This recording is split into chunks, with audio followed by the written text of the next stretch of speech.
이 모습이 저절로 된 게 아니야. 달걀로 바위 꿰봤어? 미국이 잡은 손을 바라보는 한국입니다.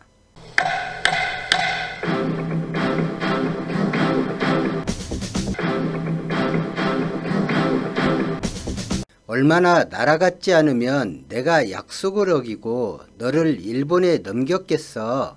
다 팔자라고 생각하고 받아들여. 그럴 힘도 없는 내가 행여 자신의 권리를 찾으려 하지 말고 말이지. 내가 열등하니 핍박받고 착취당하는 거야. 순종하고 운명이라 생각하고 받아들여.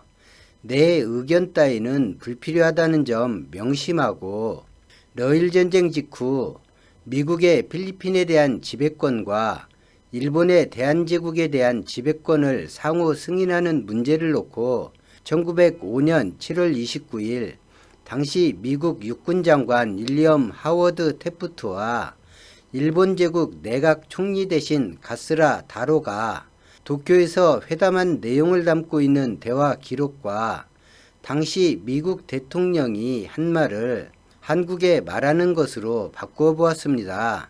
한쪽에 공산국가를 만들어 놓고 그 공산국가는 잔인무도하며 상종해서는 안 되는 집단이니 시키는 대로 말 잘 들으면 지켜줄게. 어차피 너 스스로 지킬 수 없지? 그렇지? 너는 갈등과 대립을 해소하려고 하지 마. 교류와 평화 이런 부적절한 행위도 하지 말고 어때? 전쟁을 겪어보니 내가 얼마나 소중한지 알겠지?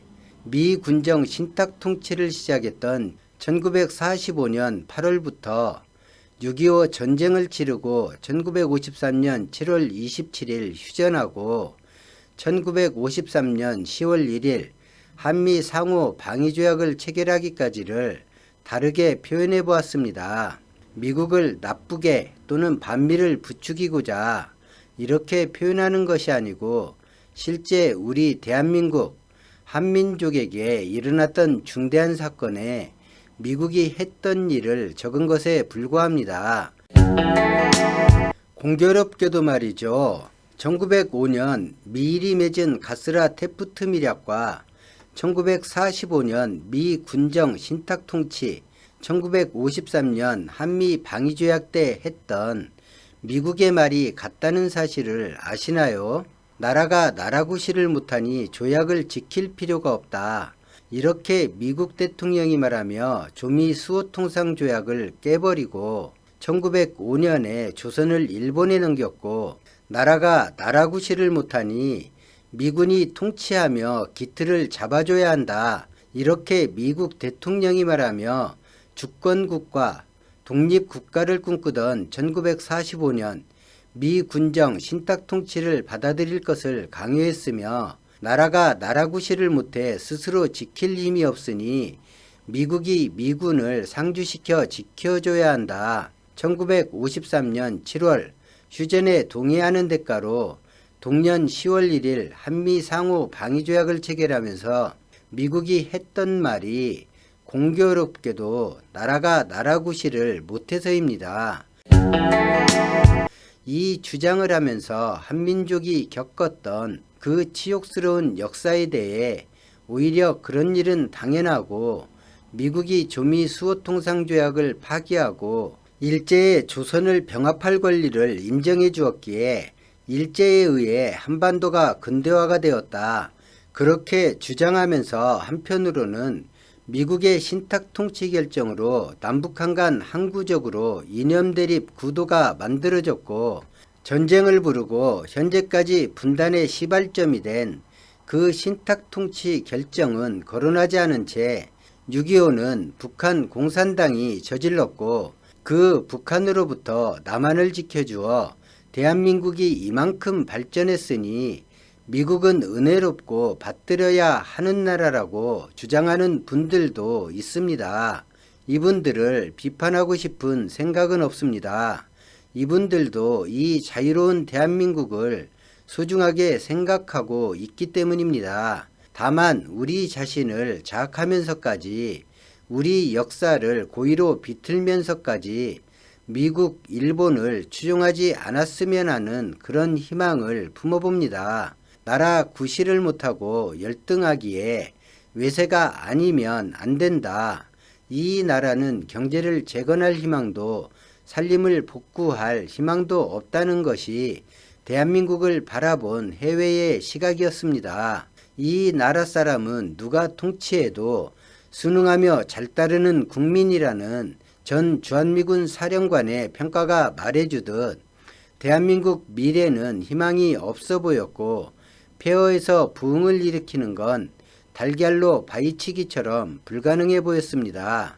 정작 그런 평가를 받는 우리 대한민국 국민은 전혀 다른 미래를 꿈꾸었습니다. 외국에서 한국을 보는 시선은 잘못된 것이 아닙니다. 이렇다 할 자원도 없고 식민 지배에 이어 분단되고 거기다 전쟁까지 치른 나라이다 보니 미래를 부정적으로 보는 것이 그들 눈으론 당연하다 하겠습니다. 우리 민족은 수천 년을 교육에 투자하고 중시한 민족입니다. 내 자식이 배울 수 있다면, 배울 기회가 주어진다면 부모는 그 어떤 어려움도 피하지 않았습니다. 6.25 전쟁 중에 교실이 파괴되었어도 엄동설안의 추위가 기승을 부렸어도 한국에서 수업은 멈추지 않았습니다. 내 식솔이 배고픔에서 벗어날 수 있다면, 내게 그런 기회가 주어진다면 그 어떤 어려움도 기꺼이 감수했습니다. 우리 민족은 식민지배, 미군정, 6.25 전쟁까지 겪었지만 무언가 해낼 수 있다는 자신감이나 민족 의기가 꺾였던 것이 아닙니다.